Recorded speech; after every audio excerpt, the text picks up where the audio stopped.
Welcome in, young ones, to the second part of this series. If you want to see how these factions were ranked, check out the first video as well as the rules. After taking guys' feedback, I'm going to be making these videos even better than last time. It's going to flow like butter. And once I get to and cover every faction with all the faction mains, I'm going to make a behemoth of a Warhammer video.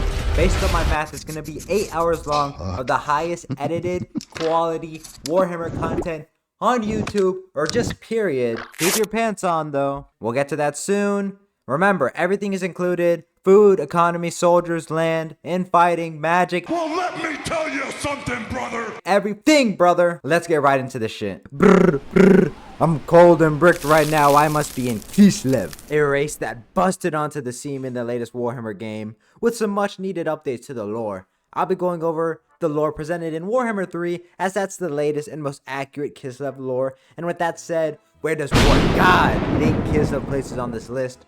Up, up, up, up, up, down, down, down, down, to D tier.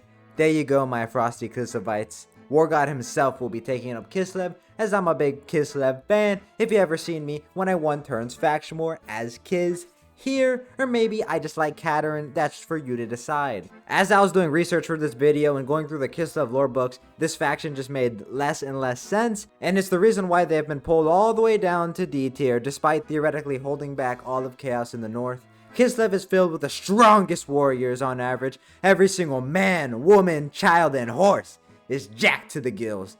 Every single day, essentially, Kislev gets attacked by Chaos or some funky Norsca marauders, and this has turned Kislev into effectively a military state where everyone needs to be able to fight at a moment's notice, creating a whole nation filled with jacked giga-chad men and women that look like they eat tremboloni sandwiches for breakfast and sarm sandwiches for dinner, all led under Tsarina Katerin. I know in Warhammer 3 there's the Orthodoxy beef with Kislev's court, but in actual lore, that wouldn't actually be that big of a deal, and if a big threat were to happen as such in this scenario, they would all unite under Katerin and there wouldn't even be much conflict.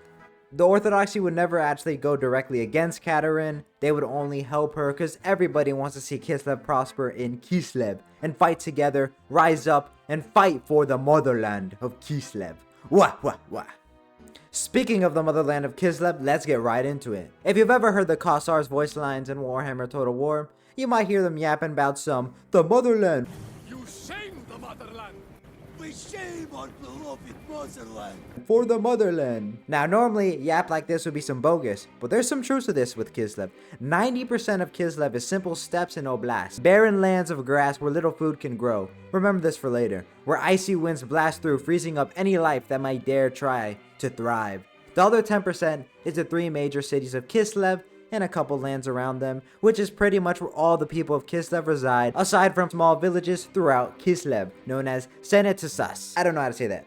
These cities are Prague, Erengrad, and Kislev. Yes, a city named Kislev in Kislev, kind of like New York, concrete jungle where dreams are made of. There's nothing you can't do. New York, where dreams are made of. Each city is heavily defended and is a bastion of Kislev life. This is both a plus and a minus. On one hand, these cities are all straight up fortresses, nigh unassailable. On the other hand, if even one city were to fall, Kislev would be at a huge risk of a domino effect, causing the entirety of Kislev to be destroyed.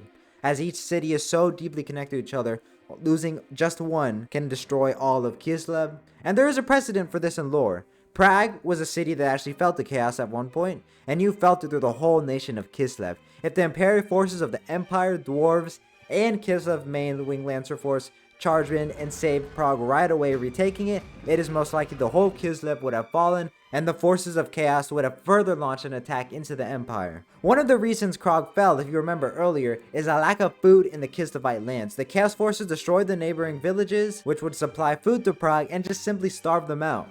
It was the main reason why the defenders did not have the energy to actually defend Prague, and that's how Prague fell with some other chaos shenanigans, but it just shows you that Kislev has a huge food problem, and I'd go so far as to say an economy problem as well. The motherland of Kislev. It just not a very fertile land. There's not much to farm or sell, leaving Kislev hard-pressed to fight effectively in a drawn-out fight. Kislev wants to keep intruders out and win battles fast with their insane cavalry, rivaling Bretonnius, the Winged Lancers in the Griffin Legion. Hear them charge, and the War Bear Riders to crush the morale of enemy forces with a glorious charge, decimating enemy ranks. It's not all bad though. When they say the motherland provides in Kislev, they ain't kidding.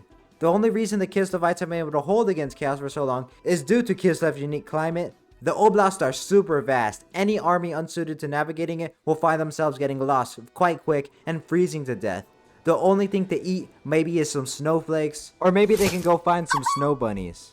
So only really the Kislevites and the native people of the land can actually navigate it. Pretty much every Kislev boy and girl is taught at a young age how to ride a horse and navigate the oblast. Something not represented well in Warhammer 3 is just how cracked the Kislevites are as horseback archers. Think of them as a Mongol horse archer equivalent when it comes to the bow. On horseback, most Kislevites can ride a horse as well as shoot an apple off of someone's head 160 meters away. Other than that, Kislevites have the Ice Court, which houses all of the ice mages of Kislev, arguably the strongest human magic casters that are actually human, with the unique Kislev lore magic that will freeze your balls off. The current Zadaina Keterin, the baddie herself, is the strongest ice mage in history, as well as a competent leader which all Kislevites will rally around, giving Kislev a huge edge over other factions whose leader is more dubious, let's say. One of, if not the most unified races in the setting. The Kislev population though is split between Jospadars and Ungols. Ungols being the people who originally lived in Kislev, till the Jospadars came, took over, meaning the Jospadars generally hold a higher position over the Ungols, while they just kind of exist on the lands. So any higher tier Kislev troop will have Jospadar blood on average, while Ungols tend to be lower tier troops, but they can miss and match due to Katerin being a much more accepting leader on the Ungols than the Tsar before her.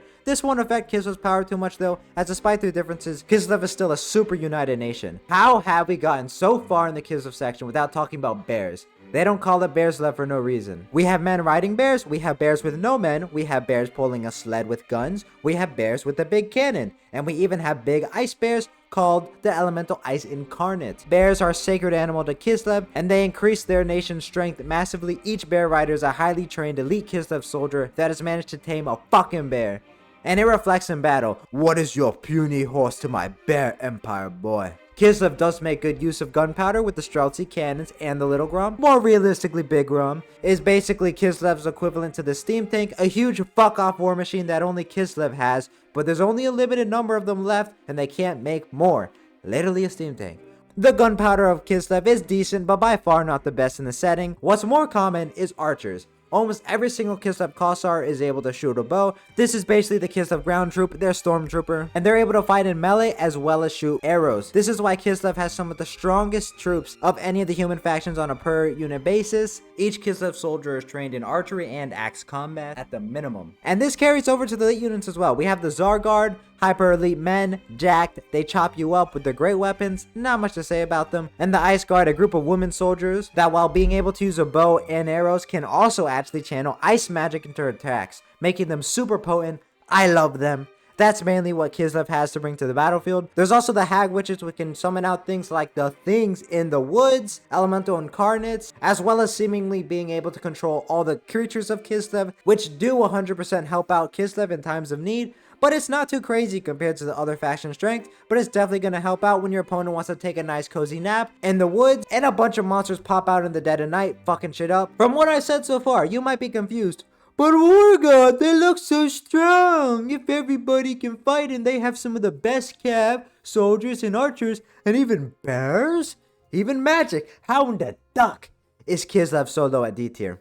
Well, little one, if you have pieced together the information I've given you so far, you'd have realized Kislev suffers from a manpower problem. Like so many others in these bottom tier factions, Kislev gets attacked almost every other day by chaos forces and marauding Norscan tribes. Each time this happens, people do die, and those people need to be replaced, but Kislev is not particularly great at doing this. The land is so barren that they have to buy food from other places such as the Empire and Bretonnia, so the people are not encouraged to go get it on Bao Chicka Wow Wow style. Meaning, the Kislev population, I'd reckon, is the lowest of any human faction in the setting. And this is actually the reason why every person in Kislev has to be good in combat. There's no one to fight for them. They have to fight for themselves with chaos breathing down their neck every bloody day. This alone is the biggest factor driving Kislev so far down the tier list.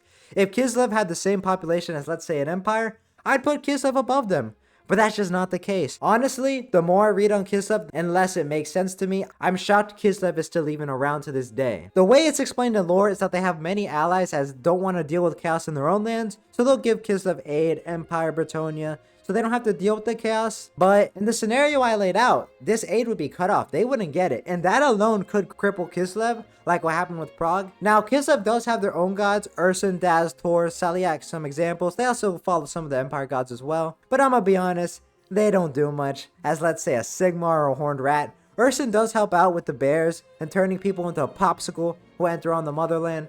But it's just not enough to have me put them any higher on this tier list. There's just not many examples in lore where I'm like, wow, the Kislev gods are crazy and are gonna really help out Kislev. That could just be from Kislev not having a lot of lore though. So, my beautiful ice ladies of Kislev, with great sorrow, I'm keeping you down in D tier. Hoo hoo hoo. You are bad though. That's why you're in D tier. I wanna put my wood in an elf. Wait. I mean wood elves. You know, I am the best wood elf main in the world. No one is more qualified to put them on this tier list than me. What? God! With that said, wood elves are super strong, so we're obviously going up to A tier, no D tier.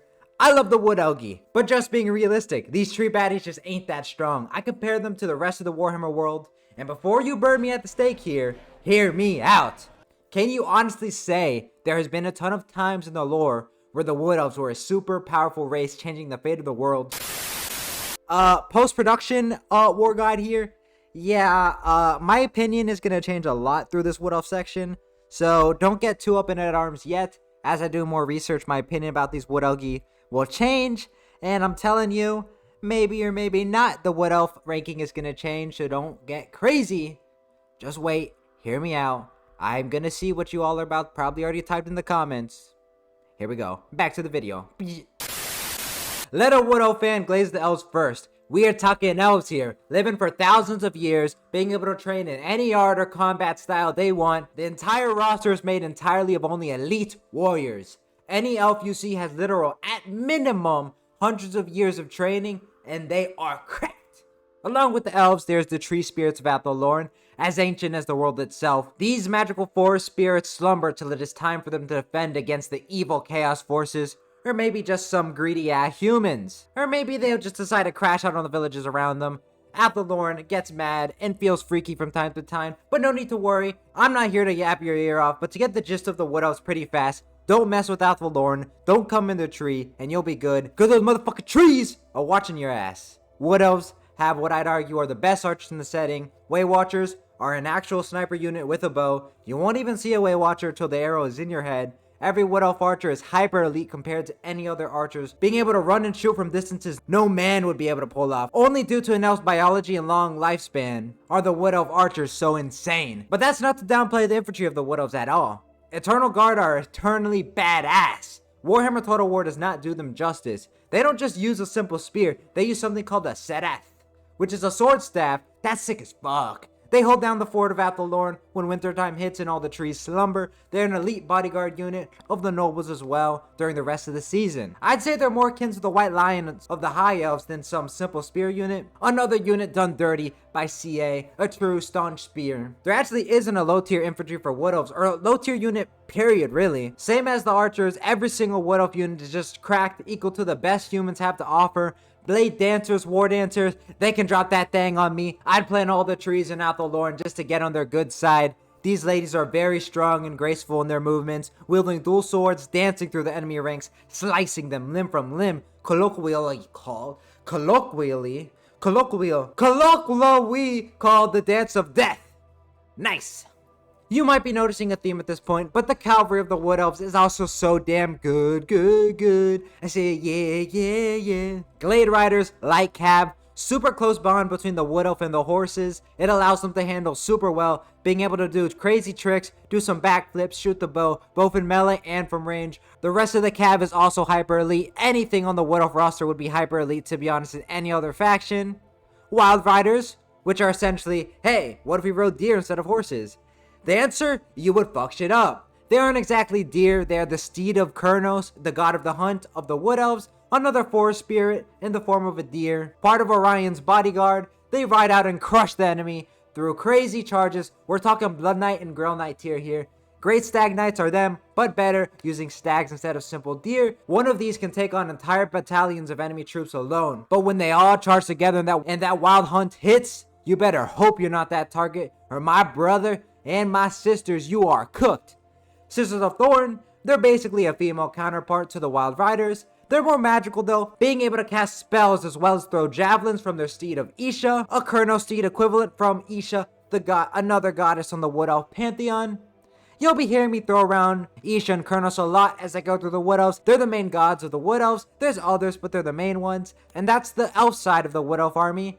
On the other side, we got the forest spirits and the forest critters. This might sound blasphemous, but the tree spirits are essentially demons. They lurk around. There's the immortal dryads, bunch of crazy guys trying to kill all those demons as enemies. Treekin, treemen, slow wooden men in an almost permanent slumber, as old as time itself, but once they awaken, the power they display is among the highest of any monster in the setting. We're talking exalted bloodthirster tier here. At least for the treemen, they're just absolutely huge and jacked. The older the tree, the more powerful the tree. The oldest ones like Durthu are some of the strongest characters in the setting, along with his other ancient treemen allies. In Warhammer, the strongest trees are even able to command the non-living trees, just normal trees, to attack enemies. They're the definition of a sleeper build unit. Past them, there's a bunch of critters in the forest of Athelorn, magical or otherwise. Forest dragons, unicorns, bears, hawks, zotes. The Wood Elves do have the ability to control these creatures, so if you want to attack the forest, everything down to the snow bunnies will go demon time and try to kill you. You ever wanted to have a literal demigod in your faction? Pick the Wood Elves. Orion and Ariel, eternal king and queen of Athelorn. How romantic. Sugoi! Orion is the avatar of Kurnos, the god of the hunt. Best comparison I could give you is Kratos of Warhammer. Not quite as strong, but a huge jack dude. I'm talking like 12 feet tall, who chucks heat-seeking spears, cleaving cav in two. He dies each winter just to be reborn in the spring, and he reaches his peak power in midsummer, just like Escanor, the lionson of pride. He commands the wild hunt, and you just gotta start digging your own grave if he calls that shit on you, cause you ain't surviving. Ariel, she's his booberry, Widowmaker odd build. She's easily in the top 5 magic casters in the setting. I mean, again, a literal demigod of the avatar of Isha, lifeblood of the forest, able to channel the Oak of Ages, big magical tree. See that desert over there? Yeah, it's a forest now. We're talking world-changing power, especially when she's in Athelorn. If she's in Athelorn and no funky stuff is eating away at the world roots, with no nerfs to her at all, you simply will not be able to invade Athelorn. You are donezo. Every plant, animal, and magical fauna will stand against you. You will die, I promise. Even outside of the forest, she's top tier. But inside Athelorn, with her full, unnerved power, it's hard to even convey how strong she is. Think of a tree-loving Nagash. Yeah, that Nagash. Correct. But in the modern age, the power of the Oak of Ages and the World Roots has waned quite a bit from the corruption of Chaos and the Beastmen, nerfing her quite a bit, but she's still an absolute girl boss. But she's nowhere near the peak of her power anymore. Sag Wood Elf moment. But we're not done yet though. Durthu the Girthu. Best believe I didn't forget about him. One of, if not the oldest character in the entire Warhammer world. Older than the Chaos Gods themselves. He was here before the old ones arrived. As soon as the world was created, Durthu was there. The true definition of ancient. And if you remember my little tidbit from earlier about the treemen growing stronger with age, Durthu? Yeah, buddy. You are not beating Durthu 1v1. We finally got to see Durthu's full power in the end times, where he just smacks multiple bloodthirsters out of the sky and kills them with his girthy sword with ease. Durthu is simply him. This is a character who has never died, even when the Chaos Polar Gates fell, and that even Illyrio herself does not dare to disrespect. Durthu is him, and he deserves it too. He's the one who actually allowed the Wood Elves to stay in Athelorn whenever the whole Sundering issue happened, despite the protests of the other tree spirits. He's kind of the main guy when it comes to the tree spirit world. They have their council, but mostly they listen to Durthu. Now there are some crash out tree people like Drycha, goddamn, and Coadel, but they're mostly kept in check, with Coadel being locked up and Drycha just kind of doing her own thing, begrudgingly listening to Durthu still. I don't see there being any real infighting in this scenario. Pretty much every Wood Elf would rally around Ariel and Orion. There's 12 kingdoms in the Athelorn, but each one has its own ruler, but they all follow Ariel and Orion. They're all gonna band under them, especially in this scenario. Not even a doubt. While Durthu will keep the tree spirits in check, because he's also a big supporter of Illyrio and Orion. Tree spirits and elves working in hand. How wholesome. Aww. What's not so wholesome is what the trees are about to do to you should you enter Athelorn with ill intentions. Past the hyper elite armies and their god tier characters, the land of Athelorn itself is what I'd argue is the biggest home field advantage of any faction in the setting, bar maybe the realms of chaos of the Chaos Gods. The other factions do not have a map of Athelorn. That shit is locked down tight. There's just trees everywhere, and you are gonna get lost without a navigator. This ain't no normal forest either. This shit magical. Want to take a rest? Nope, the plants are out to get you. You want to lean on that tree? Nope, it's alive trying to kill you. Nowhere is safe in Athelorn, and the Wood Elves will know exactly where you are at all times. As long as you are in that forest, you are the prey that is hiding. And you better pray to Sigmar himself that you don't enter the Crash Out Coedo's territory or drive to the Gadded Tree Spirits. Because in their territories, they stop becoming like demons and are straight up demons. Corrupted by chaos and tainted, they're in a permanent rageful frenzy that will constantly attack you till you die or you're dead. Think of a brain-rotted zombie just coming at you, wanting to take your life in the deep dark forest of Athelorn. And it's not great past that either. The normal tree spirits are also gonna come out to get you for messing with the forest. Again, you got bears, whole ass forest dragons, wolves, great eagles. They're all gonna try to kill you. No place is safe. Not to mention, the elves and the trees will know exactly where you are hiding. They know this land so good, every single part, which is exactly the reason why you cannot run, you cannot hide, you will die. It's not all pluses though in Athelorn. It reacts to the seasons wildly, and in wintertime, all of the tree spirits go into hibernation, and the whole forest calms down. So if an enemy faction did want to attack, wintertime would be the best time to attack them. But on the other hand, summertime would be the worst time when the forest is at the peak of its power, and the trees reawaken in spring. So you're probably going to want to attack during that winter months when the trees are slumbering, but they can awake if there's a dire need for them, which is shown in lore multiple times. When it comes to the actual Wood Elf settlements in Athelorn, they're nothing to really gawk at. They aren't that advanced. You aren't going to see huge walls and defenses, mostly simple houses and temples, but that's only because they don't need it. The forest is their defense, and it's one of the best defenses in the entire setting of Warhammer. And remember, these are elves as well. The spell singers are super good at casting magic, some of the best in the setting, just like the high elves and dark elves. There's also the branch wraiths, tree spirits, magical in nature, being able to cast insane magics from multiple lores, as well as the treemen, even stronger magic. Everybody's magic is just amazing. This is a magical place. Everybody's a magical creature in tune with the winds of magic, and especially tuned in to life magic and the unique lore of Athelorn magic. And then there's the world roots. As the name implies, the roots of the world that span across the entire planet. The Wood Elves are able to travel along these paths and pop out anywhere they want among the forests of the world, where Wood Elves also live and hang out at. This ability is better than the Beastmen though, as the Wood Elves know the same paths the Beastmen do, but they can also travel along the world routes to faraway lands unknown for super potent ambushes. They're able to appear and attack at a moment's notice. Any faction with this ability will rise up drastically in tier list. It is insanely cracked. Even in multiplayer and Warhammer, it's cracked, so you can imagine in real life it'd be even stronger. Now, if this was all, the Wood Elves might even crack into S tier. But what drags them down is that low population. The Wood Elves are like a dying race on top of a dying race. There's just generally a low amount of Wood Elves, and the same with the Tree Spirits. They're an offshoot of the High Elves, which are already a dying race. These are the Elves who fled to Athelorn during the Summering Epidemic, and the Tree Spirits, there's just not many of them. They're not in crazy high numbers. I would go so far as to say, one Wood Elf is equal to around 1,000 Imperial men. Sounds crazy, but when you dive into the lore, you come to realize the reason the Wood Elves are so defensive is simply they can't afford to lose too many troops. They have to stay back, they have to defend Athelorn, because if Athelorn falls, Wood Elves are done. They're not coming back from that. They are tied to it and it to them. If either one falls, the other dies. Anytime they go out and the enemy attacks them, it's bad news for the Wood Elves. Wood Elves have the lowest population of any of the elves. Tree Spirits help their numbers, but the numbers are just so physically small that they are at a big risk of simply getting overwhelmed by numbers. Their forces cannot physically be everywhere at once. Past that, in modern times, a lot of the world roots have rotted away due to the corruption from various chaotic creatures, Skaven, demons, beastmen, you know how it goes, as well as the actions of the men and dwarves polluting the world in general, which also pollutes the world roots, weakening them further.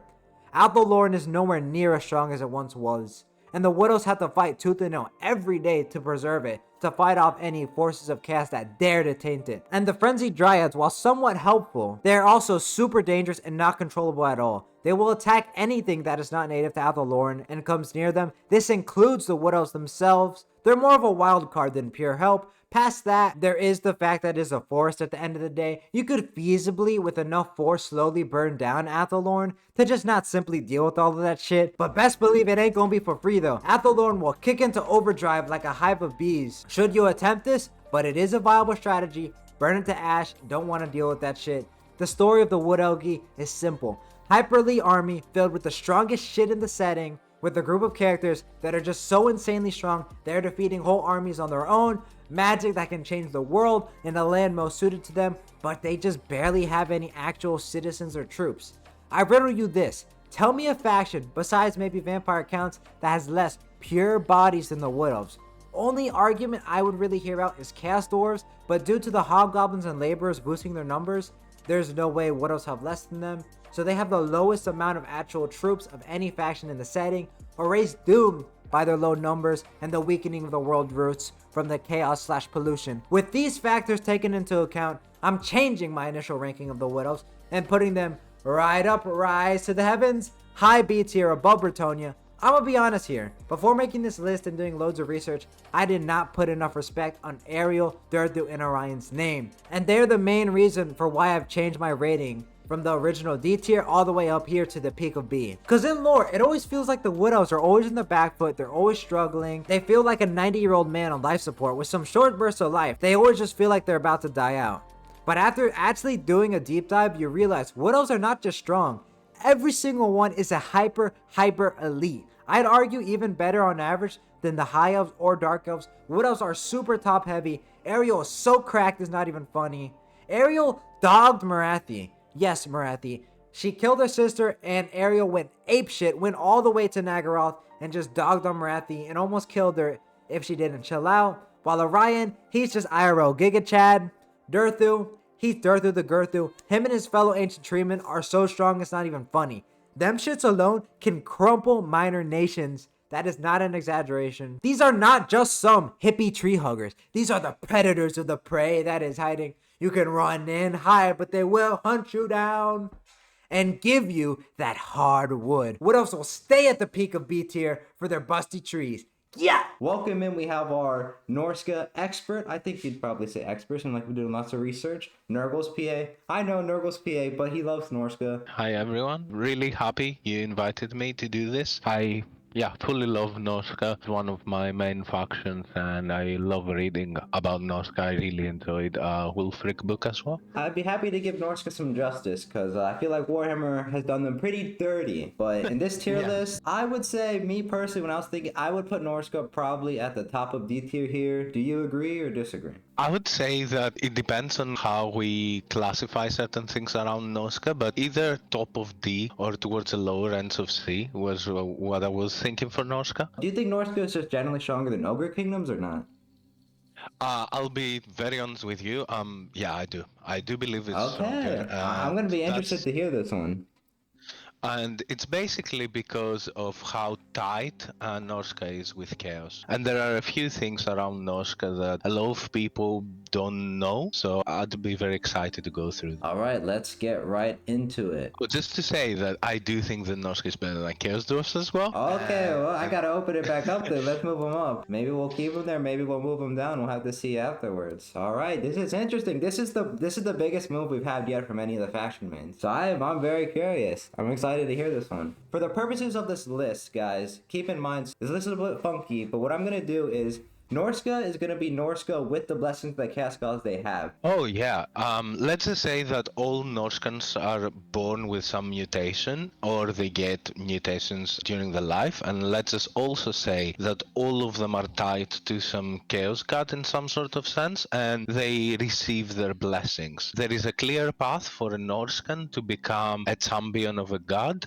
and then from there even reach demonhood, as we've seen with Valkyria. Yeah, and every person that has gotten this is going to keep those blessings. They're going to keep that, even if they're a demon prince, but if they're of Norsca or like heavily tied to Norsca, they're going to keep that. They're going to be placed with Norsca for this list. And if they're also with the Chaos God, they're just going to be duplicated for the sake of this list. just to make everything consistent, but they will not gain anything. So they're not going to be getting any new champions, any new demon princes within the 5-year time period. Perfect. Just to add on this one, the Norscan tribes are generally tied to mostly Kor, all right? But also they pray to Nurgle in certain time periods, and there are some tribes that are connected to Nurgle explicitly. Norscans do not like Djinns as much, because obviously Djinns is a trickster, and Norscans are like very straightforward people, you know, they wanna go into a good fight and die fighting. And in the same way, Norscans are not very positive about Slanesh, because Slanesh's decadent nature doesn't suit the Norscan lifestyle, if you think about it, because there's no excess in the Norscan lifestyle, right? Now, one thing I'll say, when I think of Norsca, there's a lot of infighting. Like, aren't the tribes always fighting each other? And a lot of these other chaos factions, like the Beastmen, or not a chaos faction of Vampire Coast, there always is a bunch of infighting. And I feel like, me personally, that would carry over to Norsca, because they have like Wolfric, but I don't really see like a really big central figure for the Norskins, at least that is actually part of Norsca.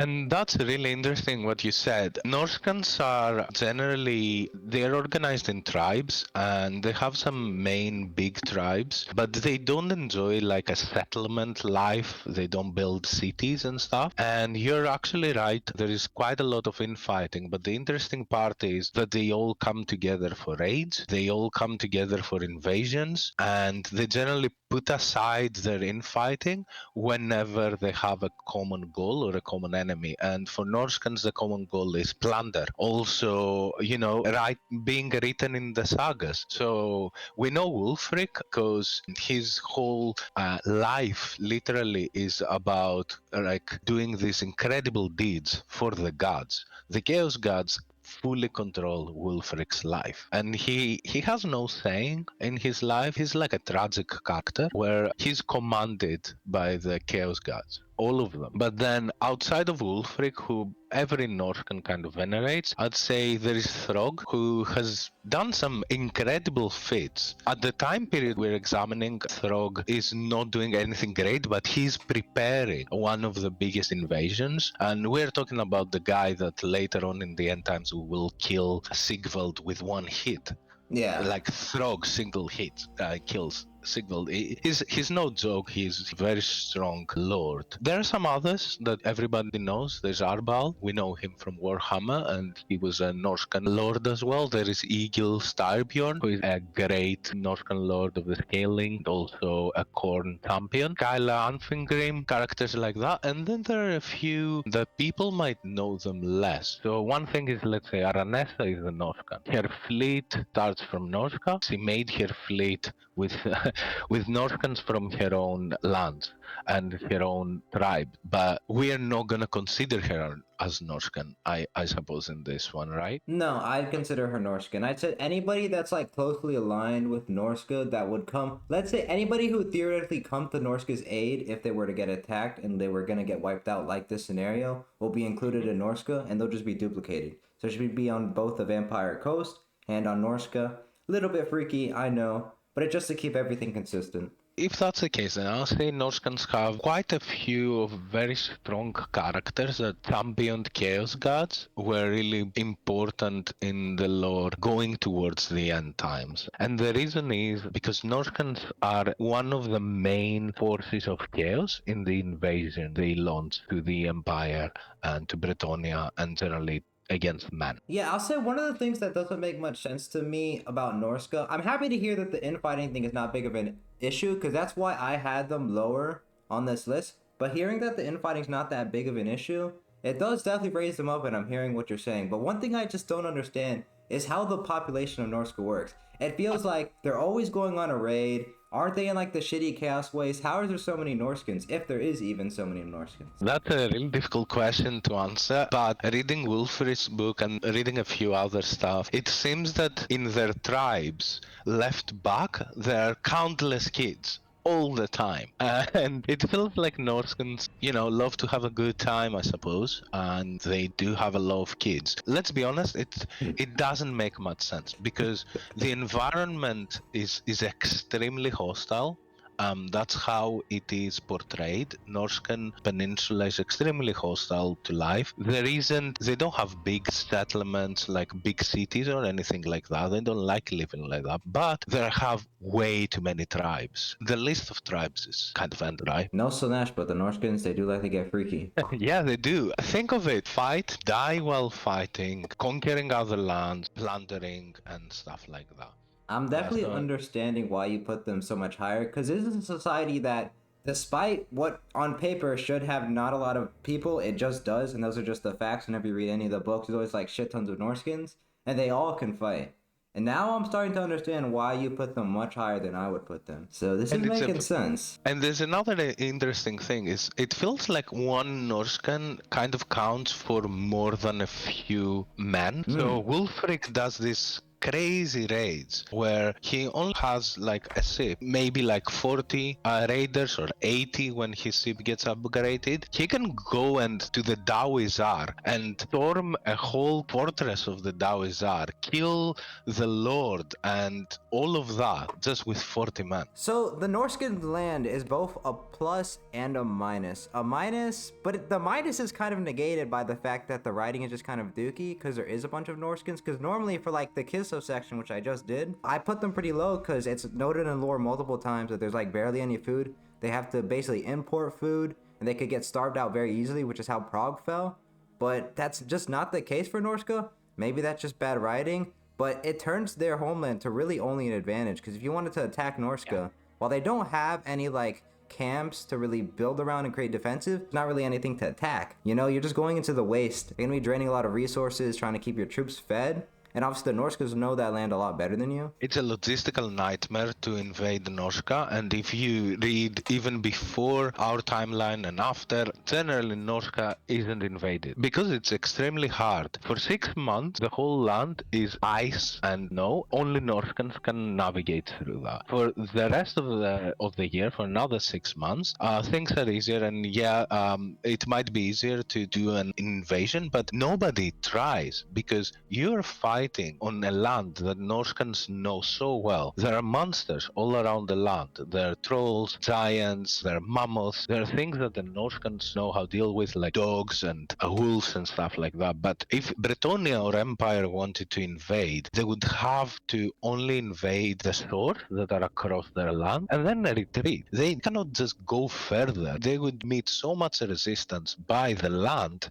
and by the people. That's the problem. So I feel that Norscan land is a big plus because if you put them next to anybody, right, they won't want to invade, and there is no reason for you to want to conquer this land. What are you gonna do with Norsca if you conquer Norsca, right? You cannot gain anything from it. While Norscans are very used to living with very low resources. They're very used to not having resources and just going and stealing them. That's the Norscan life. You do invasions, you gain gold, you gain anything you need, and you go back to Norsca, and that's how you have resources for the rest of the year. Yeah, that's a really big advantage, and something I'm gonna be honest, I didn't take as much into account. This is a race that can pretty much just attack you. They wouldn't really have to worry about defense. They're able to just attack and attack. Because if you try to invade Norsca, it's only really to your detriment. You're not really gaining anything out of it.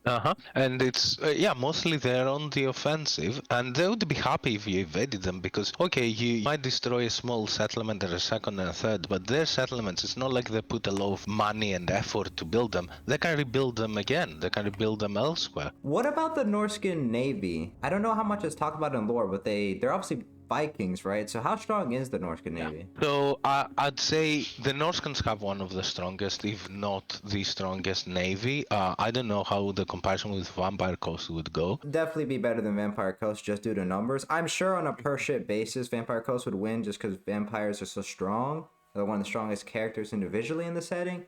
But as a whole navy, they would wash vampire pirates. It wouldn't even be close. So in lore, it's told that Norscan fleet can go anywhere in the world and actually goes anywhere in the world. And smaller fleets or larger fleets or even just Wulfric doing his own thing. But also bear in mind that Norscans have a settlement in Lastria and Askegi, which is, a place where for them they can kind of gather and launch expeditions and stuff like that. So there is no place in the world that Norskans cannot reach. They can reach anywhere with their ship. I think a better comparison for Norsca that I'm just kind of curious about myself. What about the Bretonnians have a really good navy? Who do you think is better, the Bretonnian navy or the Norscan navy? I'm pretty sure it's the Norscans because the Bretonnians kind of are always on the defensive, and actually in the lore, Norscans have done some very good invasions against Bretonnia where they conquer some lands or they destroy some cities. And that's the thing with Norscan why I wouldn't put them higher. At the end, they lose, right? Yeah.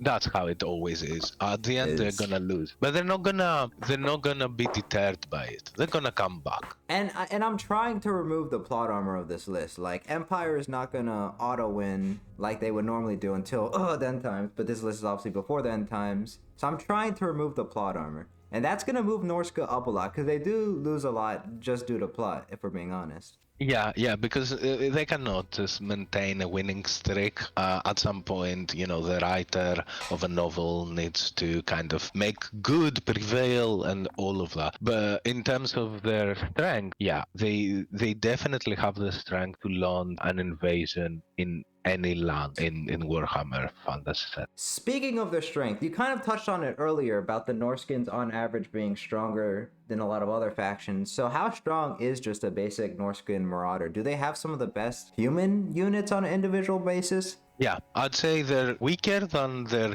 chaos counterparts that live in the waste, just because of how much more infights there are on the waste. But they're very strong, and the infighting that you mentioned helps with that. Because these people, they are used to fighting all the time, and they have this culture which is similar to the Viking culture in real life, where you want to die on a battle. You want to die with your axe on your hands, and you want to die while fighting somebody. So they're not scared of death. They actually want death in battle, and that's scary, really. That is. And I wanted to say that Norskans have seers, so they do use magic, and their seers can command a lot of different lores. They are not as strong in the lore as some chaos gods affiliated seers, or warriors of chaos seers and stuff, but they're still really, really strong, and they do have magic to assist them. Now, I'd say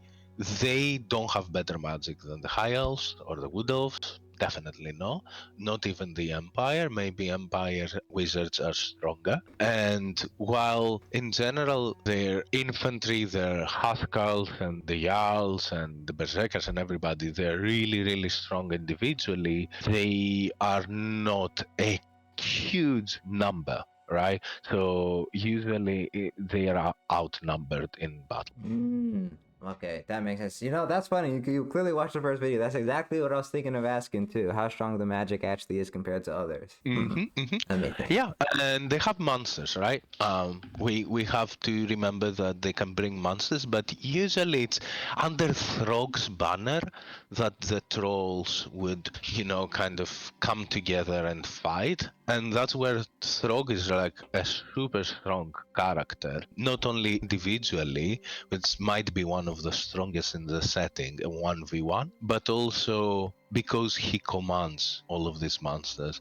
And funny enough, his lands are the only ones in lore that have been invaded by others, and he doesn't care. That's how strong he is. He'll allow them to destroy his lands just to take revenge on them afterwards. So Throg is kind of like a sleeper character in lore that not a lot of people are factoring in. Kind of like Greasus, who, on paper, I feel like people write him off. When you actually read his lore, bro has like the power to punch down a mountain. Is Throg one of those characters, sleeper? Oh yeah, 100%. Throg is one of those characters that on 1v1, he could fight almost everybody. Right. Wow. But most of his fights are on the end time, and that's where, as I said, he killed Sigvald with one hit. Sigvald, not anyone, any random guy. But that's in the end time. So for our timeline, Throg is kind of a sleeper, as you say. He's gathering. What he wants to do is to gather a great force and subdue all the world to his command. He's so ambitious that he honestly believes that he can conquer the whole world for himself. I think that's a great segue to transfer into the monsters of Norsca. This is like the big thing everyone thinks. You got your mammoths, you got your Fimir, and your trolls. How strong are the monsters really of Norsca? They are strong, but it's not very easy to bring them over on an invasion because it's not easy to command them. You cannot bring them over ships. Yeah, the trolls are very strong, but are extremely stupid, and that's where Throg is important because he has intelligence, while mammoths and giants, they're really strong and helpful if somebody launches an invasion at north. They're not going to be very helpful at an offensive. Dogs, on the other hand, they're really strong. So there are battles where they deploy dogs to attack elite empire cavalry units. Wow, I didn't know that myself. I thought the monsters were just controlled them because in Warhammer 3 it looks so easy. But that's actually some really good info to pick up, that the monsters are not that much of a readily available resource Norskins are able to tap into, as opposed to, like, let's say a beastman are able to. I'll give you an example, right? So there is an invasion of Throg where he was magically transported to Middenheim by the Chaos Gods, all right, in 2528. So it's a little bit later than our timeline, not much later, some years. And he was transferred with a horde of trolls, chaos ogres, dragon ogres, minotaurs, gorgons, name it, chaos giants, slaughter brute. So yes, it is possible for a big horde with huge monsters and stuff like that to go on an offensive, but it doesn't happen often. You got anything? You got any secret Norsca lore to add? No, I just wanna say that Wulfric has the greatest ship in the whole world, Seafang. His ship, Seafang, can traverse the realm of demons, and so it can transport to anywhere in the world that the Chaos Gods command or Wulfric wants to go. Really? That's why he's a world walker, because he can go anywhere in the world. And when I'm saying that, I mean, he commanded Seafang to just appear close to Dawizar fortress and just to go and pillage and stuff like that's one of the strongest kind of attributes for Norsca, because Wulfric has the ability to just tie a huge amount of ships to his ship, Seafang, and then transport all of them, a whole fleet, whenever he wants. And he has actually done that to attack an empire city and conquer it for his own reasons. Obviously, Wulfric is all about his own reasons. And that is another point that I wanted to make. Norse can have the element of surprise if Wulfric is around, because he can just come at your doors and knock them without giving you any time to prepare to defend against him. That said, one of the hardest times Wulfric ever had in his life was when he went to Ulthuan, where it was a disaster for him and his crew. It feels like the whole of Norsca is a sleeper faction. There's so much lore that people, when they hear about Norsca, they kind of disregard it as, oh, the Chaos Lackey. But there's so much sleeper lore that I don't think people know about that they'd place some lore on this list. But the more you're speaking about Norsca, the more I'm like, you know what? They are the top of C tier. It makes sense. Like, that's crazy. He could just pop up ships out of the water anywhere. Yeah, he does. And he was given the ability to speak and understand any language, even languages of beasts. So that's another thing about Norscan characters. Chaos Gods give them their blessings. And it's not just like they grow appendixes like Forsaken and stuff like that. They also are given like very valuable strength that they can use on the battle. So one thing I've been wondering, in Warhammer 3, they have the Fimir, and they have Fimir Balefiends as well. But in lore, how connected are the Fimir actually to Norsca? Do you think the Fimir are actually going to help Norsca, or are the Fimir really more their own thing? That's a very interesting question, because in novels I've been reading, I don't see them appearing. They have a very small involvement in the lore and in books. I'd say they definitely defend their land and support the tribes in defending their land, but they don't seem to be as interested in conquering other lands. So that's why I didn't mention them until now, because they're in a weird position. There hasn't been a lot of lore written about.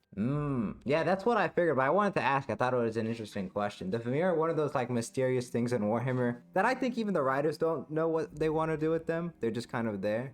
Yeah, exactly. It feels exactly like that. They live in Norsca. That's where their strongholds are, and that's where they operate from. Yeah, their wizards are really strong. They have a lot of shadow. That's their main thing, and they're super strong. Honestly, I haven't found any battles where the Fimir made a difference or anything like that. And yeah, their relations with humans are, similar to Norscans. They would do they would pillage the coast of Empire, let's say, but it's just war bands. They'll go pillage and destroy and steal and then go back. They're super destructive. Don't get me wrong. If they get into a battle, you can compare them to greenskins. They're that strong and that Wow. destructive. But I don't think they're as much interested in conquering as Norscans are. Way less, I'd say. One other thing I'm also just kind of curious on for my own knowledge. Maybe it won't affect their faction strength too much, maybe it will. The skin wolves. How do skin wolves actually work, and are they actually a really big factor in Norsca's battle power, or are they more just like a fun little furry man? Look, I think generally the dogs of Norsca are really strong, and the skin wolves as well are really strong. I'd say that in lore, skin wolves are not just Norscan, they can also be Kurgan or Hung, and generally speaking, Kurgan or Hung are like people of the steppes that follow the Chaos Gods, and they're not considered Norscan, right? Okay. And there are some places in the Badlands and the Stalia that you'll find skin wolves, but they don't have any very strong settlements or anything like that. It's more like, there's a rumor that they're around. But Oh. skin wolves appear in lore way less than even Fimirs. Wow. Like Fimirs are way more defined in lore. That's crazy. That's crazy. Because Fimir are already barely defined. Oh my god. Yeah, but at least, Fimirs have characters, and some of their very strong characters, they want to launch a war against mankind, and they want to bring eternal winter to the whole world and things like that. While for Skin Wolves, we don't know any character. There's not even a single character that I could find information for. Maybe there's one called Moors of Savagery, like as the ROR. Yeah, the ROR. But pretty much that's it. They're not mentioned in any book. They just come from the game, really, if that makes sense. I don't know if they were even in an army book. So it's a weird situation where one of the strongest units in the game Yeah. is actually not known. The juxtaposition from the game and the actual lore is insane, because they're a staple in the game, guys. If you've seen any multiplayer gameplay, you'll always see skin wolves, and the fact that they're not even that talked about in lore is just hilarious. It feels like CA honestly did not do a really good job of translating Norsca into the game, probably the least well translated one that I can think of. Yeah, it feels so. Norscan dogs should be way more important and strong, and honestly, they should be like cavalry. At the end of the day, you cannot bring in an invasion like hundreds or thousands of them. It's not easy, and they're very hard to command. They don't attack their own, but also they're super wild, so it's not easy to command them. Yeah, feels like CA phoned it in for Norsca.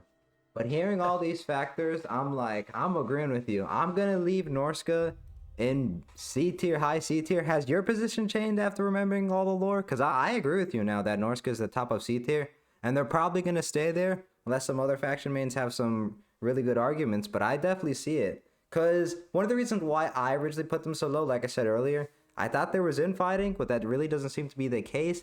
I thought there might be a population problem. I did know about the lore not being very clear on that, but it just seems like there's always more Norskins. That's just how it is. You gotta accept it. And the fact that they're actually kind of jacked too, and they can just attack people, I agree 100%. I'm gonna leave Norsca in this high C tier despite kind of being more seen as a throwaway faction of Chaos. Yeah, and definitely higher than Chaos Dwarfs. I love a story of Egil Styrbjörn where, because he really liked the Hell Cannons, and he thought the Hell Cannons were going to be super important in trying to conquer a fortress, he allied with the Chaos Dwarf, with a Dwarf Lord called Zumara, and he went to invade lands and use their Hell Cannons. And at the end, he's just like so tired of the Chaos Dwarfs. He never liked the Daozar that he just kills their lord. It's that simple for him. He's like, okay, I'm gonna kill you now because I'm tired of you and I got what I wanted. That's kind of telling of how the Northcans are more powerful than Dwarves, and they're not a faction that will stick to their own lands, if that makes sense, like Daozar would.